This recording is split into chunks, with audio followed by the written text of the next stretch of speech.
The conference championship weekend has come and gone. There was many amazing performances, many standouts throughout the weekend. We're going to break it all down for you here on the Last Lap podcast. Let's get right into it.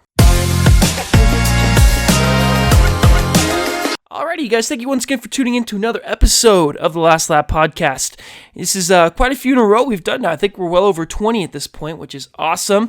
And if you are new here, which a lot of you probably are, please consider subscribing to the channel. This is still a super new podcast. We are trying to grow and expand and grow an audience of just really awesome track and field fans that love the sport and want to break it down with me here every single week, maybe even twice a week sometimes. But with that being said, we are going to jump right into it with some of the conference weekend breakdowns. There was a lot of really amazing stuff that happened. This is honestly one of my favorite weekends of the year when it comes to track and field. This is like right up there with like Bryan Clay and some of those other high-level meets like Stanford and like right below, obviously, like Nationals. It's probably above regionals for me, which is in 2 weeks, but we will break that down when it comes time for that. Well, let's get right into it. Surprised me a little bit. The SEC, I thought, was maybe one of the weaker conferences coming into the weekend when it came to distance running, but particularly Arkansas and a few other schools really kind of backed it up that they can compete at the top level. It's a lot of international talent over in the SEC, which is interesting. It's a little different than some of these other conferences, but they definitely have some of the top-end talent to compete with anybody. And so to kind of break it all down, because there's a lot going on, we're going to play a little game of stock up, stock down. And I'm going to give you a few teams and individuals, and we're going to discuss whether this conference championship weekend rose their stock or it, declined their stock. So without further ado, I think by far the number one thing that had stock up, the number one stock up would be the University of Oregon distance program. This was a huge weekend for them. Oregon has now swept the Big Ten men's and women's outdoor titles after already dominating cross country, and I believe they won indoors as well. And what really just shows is like their actual depth across all the events. So on the men's side, they had a winner in the 1500, 5K, 10K, and steeplechase, which is really impressive, and a couple other mini stocks up. Winner of the 5K, Tayson Echohawk. It was a slow time. He won in 14:08, but he was, so far up there that they even, pulled out Simeon Birnbaum and their winner in the 10K, Luke T-Walt. I think it's T-Walt. And so both of them only ran like 2 miles of the race if you were able to watch it, which is kind of an interesting move. You kind of see that a lot at conference.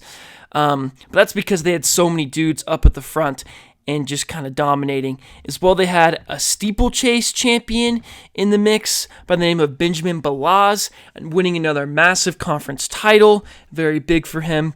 And, Oregon hasn't always had like these dominant steeplers. That's not really what you think about when you think of Oregon as like a steeple power. You kind of pin that more to even like a Western Kentucky or BYU to some extent, right?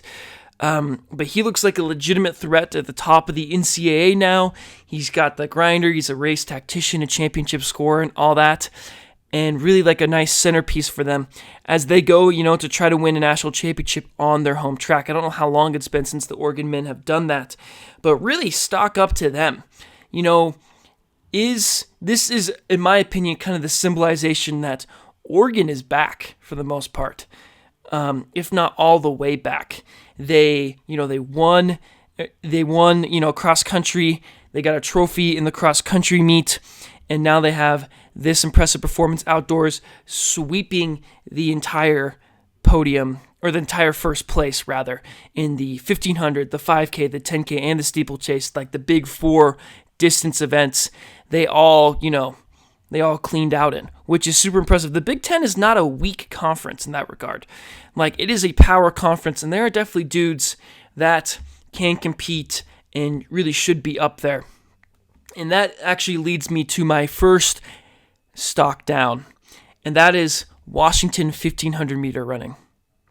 And, it was, to be fair to them, it was kind of hard to keep their stock as high as they were during their glory days a few years back where they were putting like 6 dudes in the final of NCAA championships. They have almost half the field. But those days do seem, a little distant at this point. In the 1500 of Big Tens, Their top finisher was fourth, and they only had two guys score. They had Ruben Reyna, who took fourth, and he was also a factor in the 5K to give him credit. And then you had Tyler Billiard in sixth place. Washington used to kind of thrive at these tactitional championship-style 1500s, and they just used to clean house back in the day with some of those all-stars they have that all now run professionally and are making world indoor and world outdoor teams and all this stuff. And so it was hard. It's going to be hard to keep that standard that Washington had in the 1500 of just all those champions they had in a row. But unfortunately, that time is past, and so definitely stock down to Washington 1500 meter running, which is unfortunate. Okay, let's go another stock up here. Let's go to the University of Alabama. They have been quietly had one of the best weekends in the SEC. They were near the top of the podium in all the SEC standings, and honestly looked like legitimately dangerous from a just SEC standpoint.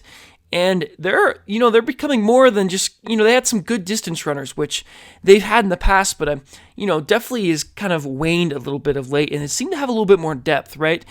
A couple years ago, they've had guys that have been up at the front, but they had in cross country, they didn't even have their 4 or their 5. They would have 2 guys in the top 10, but couldn't even get a trophy because they just had absolutely no depth. So, I was really intrigued by some of their performances this weekend. And yeah, honestly, it was kind of surprising to me in that regard. I kind of thought Arkansas was going to sweep up, and they did for the most part, but they definitely put up a fight. So stock up, Arkansas distance running. For our next stock down, it is unfortunately going to be one of the most lovable track and field athletes, Gary Martin. Gary Martin has had kind of a rough season for the most part, but it kind of capped off with him not winning the 1500 at ACCs. The weekend before, he had kind of seemed like he had made a stride, but he lost to Nicholas Plant of Virginia Tech, who, is not someone at the caliber of Gary Martin. His 1500 PR is 336 compared to Gary Martin's, 333 and 348 full mile. That's somebody you'd hope Gary would have the chops to beat, but ultimately it seems like that is just not in the cards for him this year.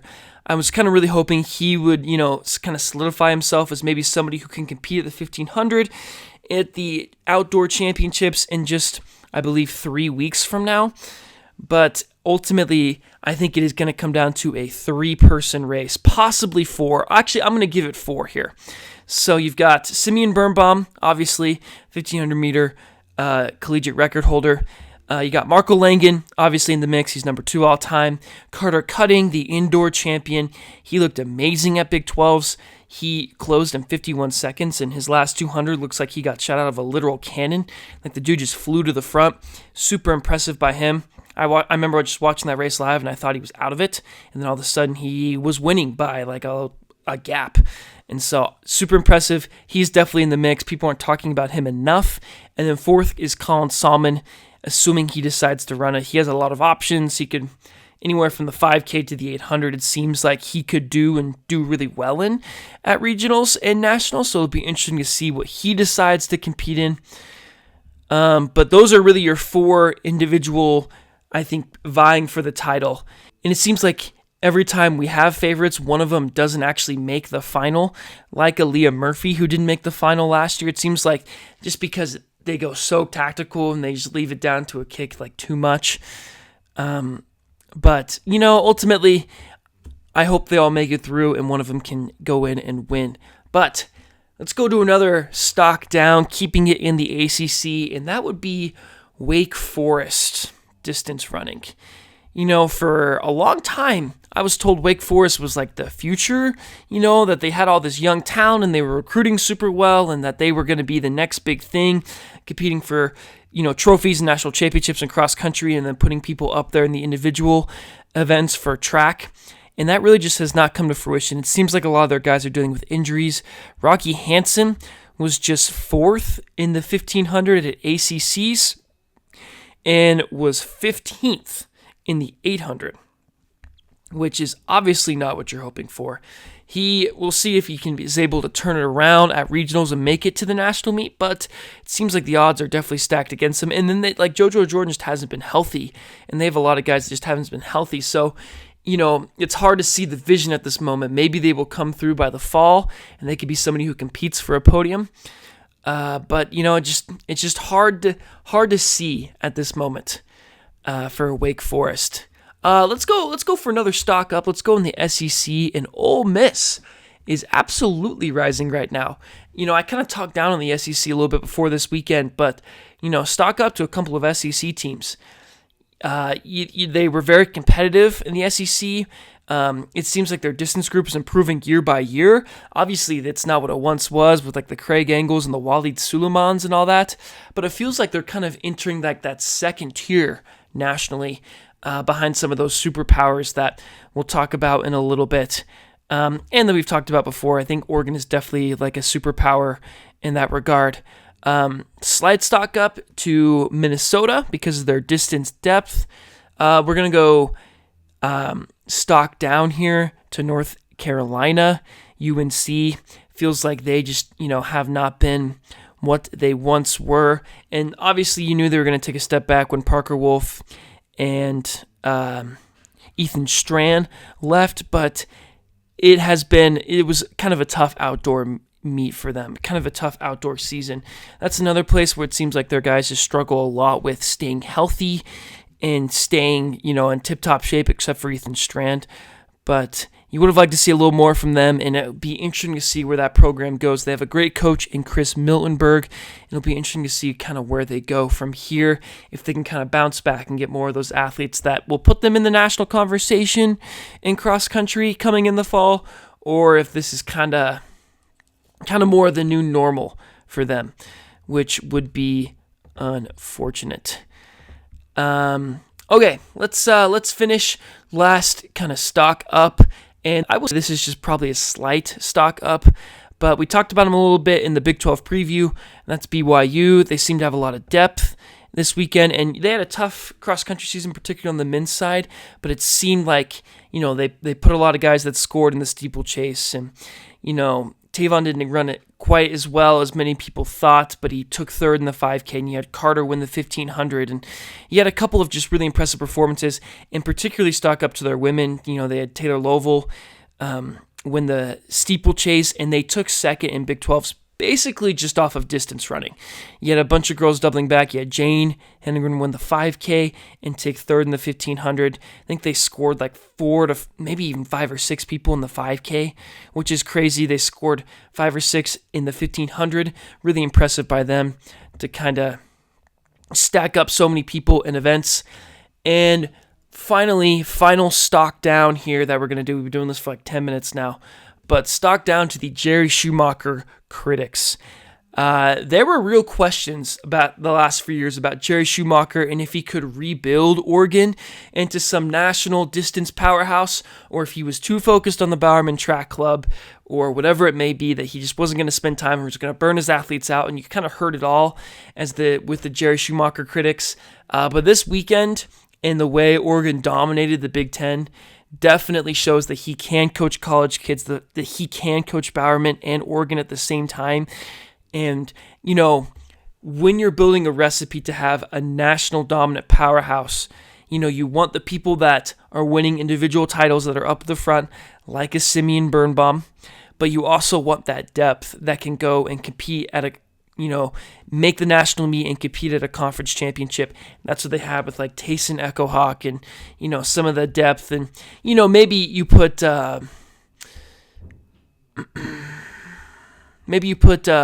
Benjamin Balazs kind of in that national championship conversation, but he's kind of maybe somewhere in the middle there. And so, honestly, stock up. This is my biggest takeaway, is that Oregon is absolutely back. Stock up to Jerry Schumacher into Oregon. They've rebuilt themselves as a powerhouse, and it seems like they've got more guys coming down the pipeline as well. They're obviously always going to recruit well because of those resources and everything that they have, but it's really impressive to see. And I think it's one of those things where the sport is better when Oregon is good, if that makes sense. It's kind of like the old thing of like the NBA, like the NBA is better when the Lakers and Celtics are good, or the NFL is better when the Dallas Cowboys are good. Oregon is kind of like that big flashy brand where it's honestly better when they are good, and that's more recognizable. They got the Tracktown USA, and it'll probably make attendance and fans be more fans at nationals because Oregon has more athletes in it, right? Because there's more to cheer for locally. People want to buy those seats more. And so it's really just, it's a good thing for the sport when Oregon has people competing for national championships, and, they have guys with rivalries like Simeon Birnbaum and Marco Langen, and it really just builds upon itself and it elevates everybody. So I am, for one, happy that Oregon is back, that they are in the mix again, and it'll be interesting to see what those athletes do coming into regionals and nationals. But that's going to go ahead and do it for like the main section, the main meat of today's podcast. Thank you. If you've made it this far, please like, comment, subscribe. Let me know what your favorite thing from the regional was. I'd love to hear from you. Once again, I'll say it again, we were trying to grow this podcast. We've seen a little bit of growth, which is nice, but still want to see way, way more. And I just appreciate if you have already listened this much. And yeah, coming up, we're going to, Track Fest is this weekend. We're going to see some cool things like Grand Blancs is going to run an 800 for the first time since high school. You got regionals coming up in 2 weeks, nationals in 3 weeks, which I am very much looking forward to. We're going to break it all down for you here. Going to have full wall-to-wall coverage. I think we're going to do a nightly show during the NCAA championships just to get your up-to-the-date live kind of reactions to everything that's going on. But yeah, lots of exciting stuff coming up. So if you haven't already, please subscribe. If you made it this far, please subscribe. And we will see you in the next one. This is and always will be, baby, a Last Lap podcast. Pew, pew.